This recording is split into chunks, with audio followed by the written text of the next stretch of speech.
It's day 12. I'm feeling good. Other than like a little headache I have. It's a weird one. I don't even know if it's really a headache. Maybe it's a migraine. Woke up with it.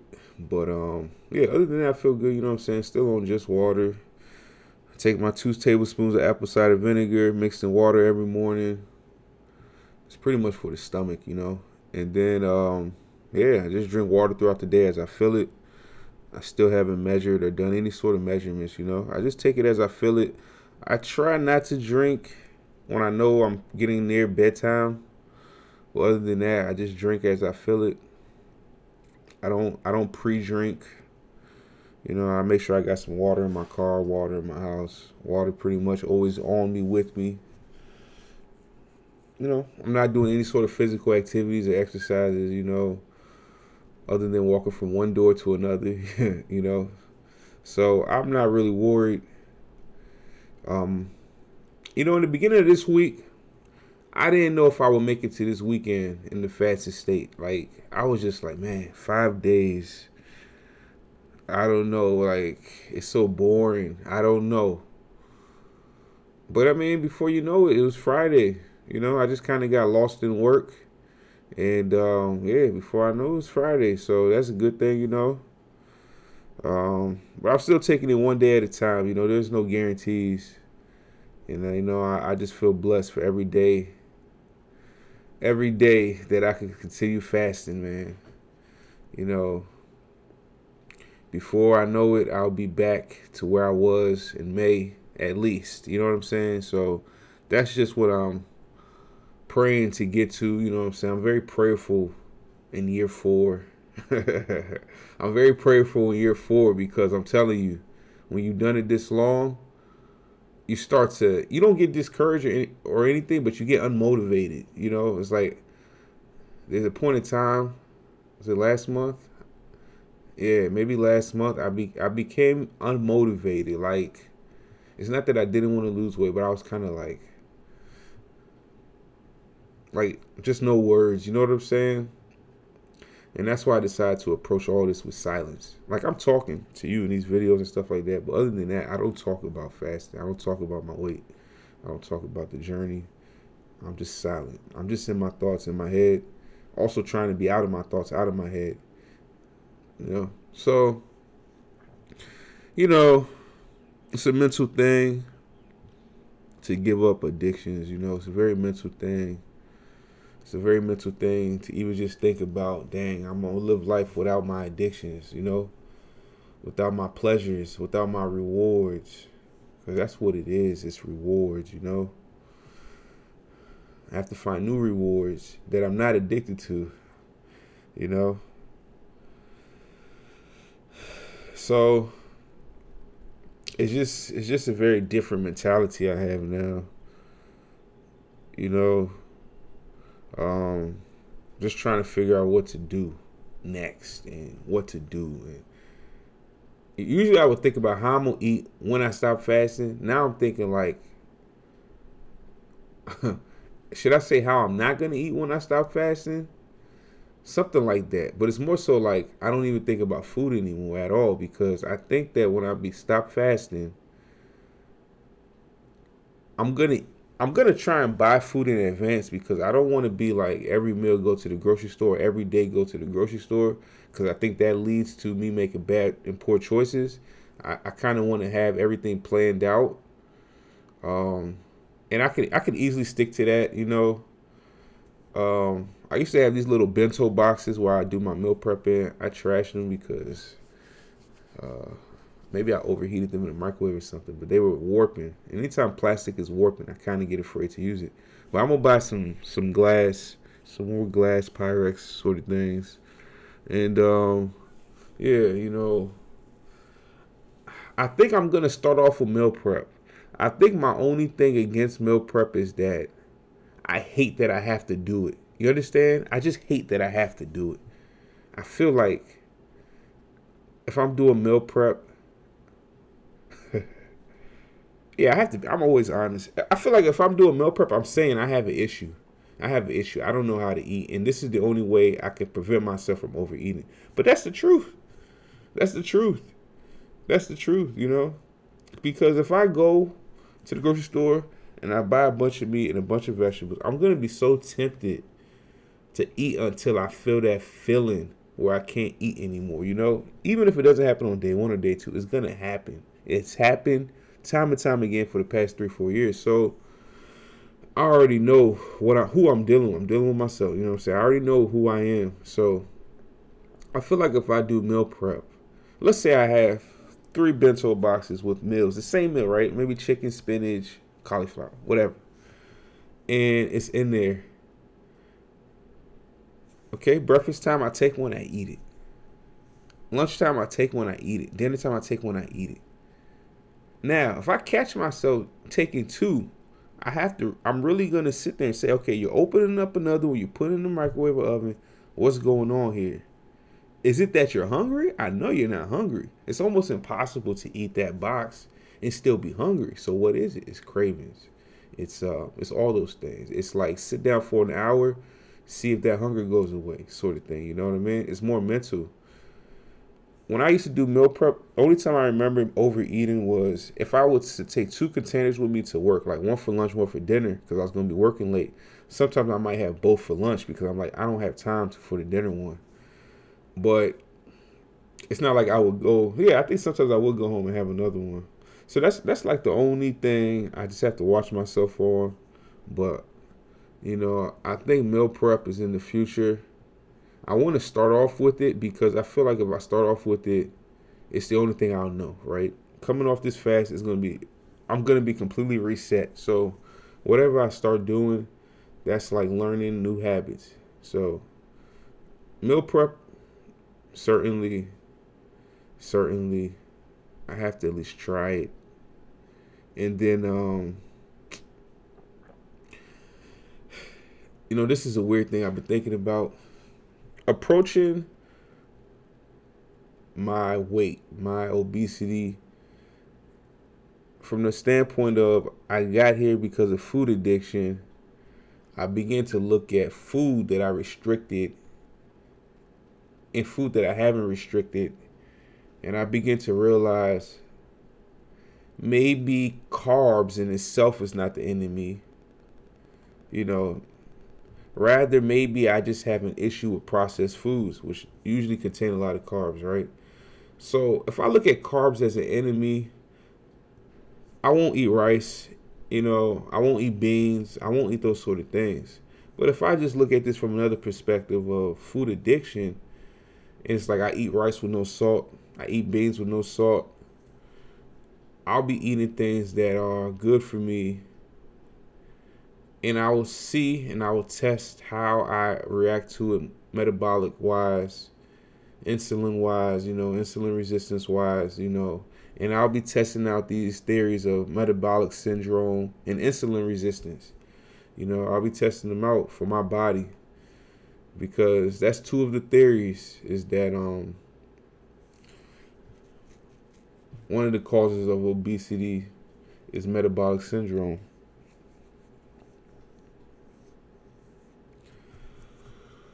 One of the causes of obesity is insulin resistance. But I prefer to look at it like, how did we get here? How did I become insulin resistant? How did I develop a metabolic syndrome? I refuse to believe I was born with it. Not to say that obesity isn't genetic, you know, but from a perspective of what I can control versus what I can't control my genetics, right? What I can't control, then it's like, how did we get here from what I could control? And I believe I can control food addiction by being abstinent. If I don't eat what I'm addicted to, how will I overeat? That's the theory I'm going to be testing.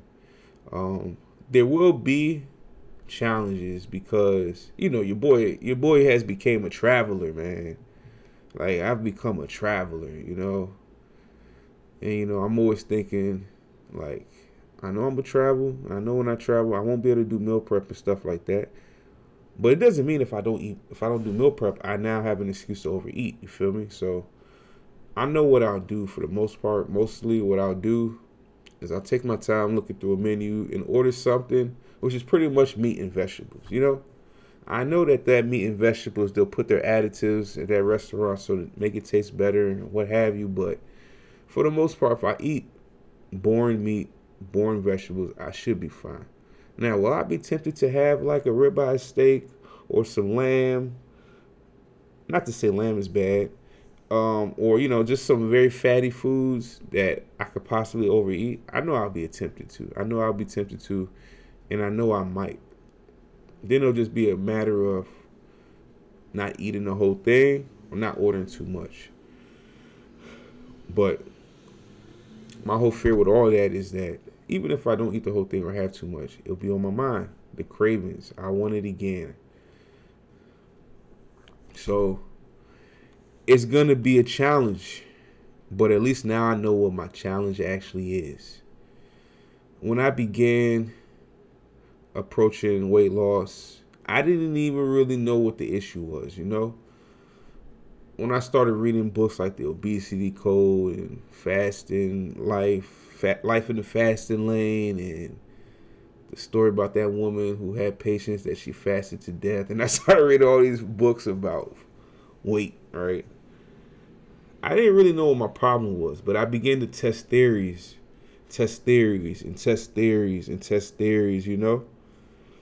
So I know most people don't approach weight loss like this publicly, but I'm public about mine. I've always said it. I'm just documenting my journey. I'm not here for viewership. I'm not here for subscribers. I appreciate my viewership and I appreciate my subscribers 100%, you know what I mean? But I'm not here to become famous, you know what I mean? I'm not here to make money. All that stuff would be nice, I guess, but I'm not here for it, you feel me? That's not my motivation. So there's a lot of things I might do or I might not do, but everything is in the name of me tackling my obesity. I'm not here to be a poster boy or any of that sort of shit. So you just have to understand that, if you choose to view my content, is that I do my own thing, and some of y'all might see me as like, oh, he's failing. I think in the overall, in the macro, I'm not failing, I think when I look at small timetables, I've definitely failed before, But macro wise, I mean, I'm still down, what? I don't think it's 200 pounds anymore, but I'm close to that. I'm still down 200 pounds, and I'm still in control overall, And that's what matters most to me. So, and I feel like when I learn these lessons, let me tell you something. When I began gaining weight in May and June, I never knew I would have learned a very valuable lesson. I didn't know what was going on, and I was not happy to be going through it. But I was content, and I was just quiet, and I just said, this is happening. I don't know why all this is happening, but let me let it happen. And I can't say yet that I'm happy it happened because, man, I'm not happy to be fasting right now. I won't lie. This isn't happiness. But I learned. I learned what I already knew, but I learned it again, that I have an issue with food, I mean, your boy could put on 50 pounds in a month. I'll stuff my body till it can't be stuffed anymore, I binge eat. First thing I think about when I wake up is food. Last thing I think about before I go to bed was food, So I learned I have a serious issue. And now that I've learned it, it will never leave my mind,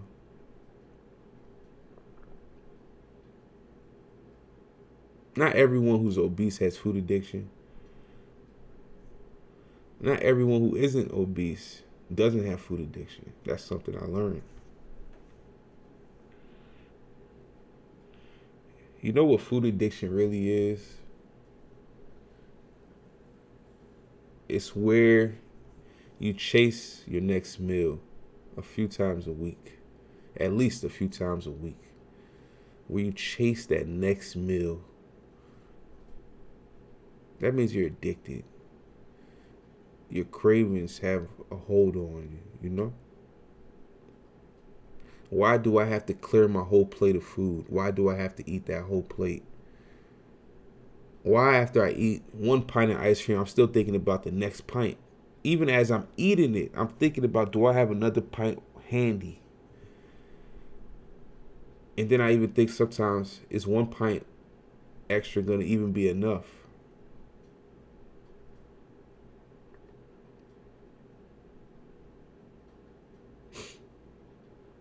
So just from a human perspective, layman's terms, I have to just stay away from food that I eat too much of.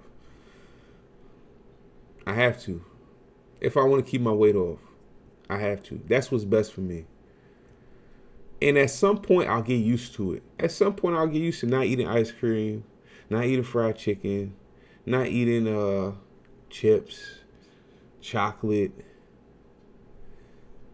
or more so things with additives. You know, it's more so things with additives, things with unnatural additives. I'll get used to that. I think that's the real truth of food addiction, is that it's not really that I'm addicted to food per se. It's like I'm addicted to the additives. Because let's say I eat a ribeye steak with no salt. I'm not going to get addicted to that. Like, yeah, fat is good and it's cool. I could get addicted to it, but I feel like long term I wouldn't get addicted. It's like the way I season it, right? Adding that salt to it with the fat is just this flavor burst, you know? Even thinking of it now, I want it. But, yeah, you know, I remove food, or the chasing of food, or I'm in the process of removing that from my life, you know? When I see a food advert, I change the channel. You know, on my Reddit, my YouTube, anything that's about food or cooking, I removed it. I mean, one of my favorite pastimes last year was Gordon Ramsay stuff, you know? Whether it was Hell's Kitchen or Hotel Hell or whatever they call these shows, man. I used to watch them a lot, and I enjoyed them. And I felt like, yeah, I watched them, but it doesn't make me want to cook the stuff, so it's okay. But it does make your boy hungry, man. So it makes me want to eat delicious food. So I said, for now, I'm just cutting it out. I'll be okay without it. I'll find other things to, I used to say indulge in, but let me not say indulge. I'll find other things to do that I don't get addicted to. And it'll be a process. It'll be a process, but, you know, with God's mercy and favor, man, I'll be fine. So I learned a valuable lesson, you know. Me personally, I'm on the far end of that spectrum, you know.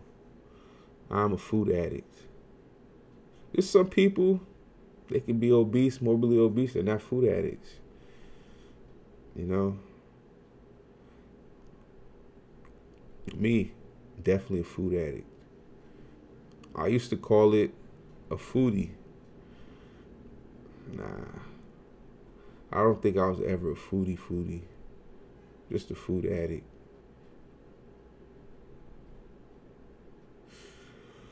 You know, I even right now, I'm just thinking like, I know I can eat eggs if I cook them a certain way and I don't add salt and all that sort of. Because, you know, if I season my boiled eggs the right way, I could eat 12 of them. I've done it. This year, I've done it.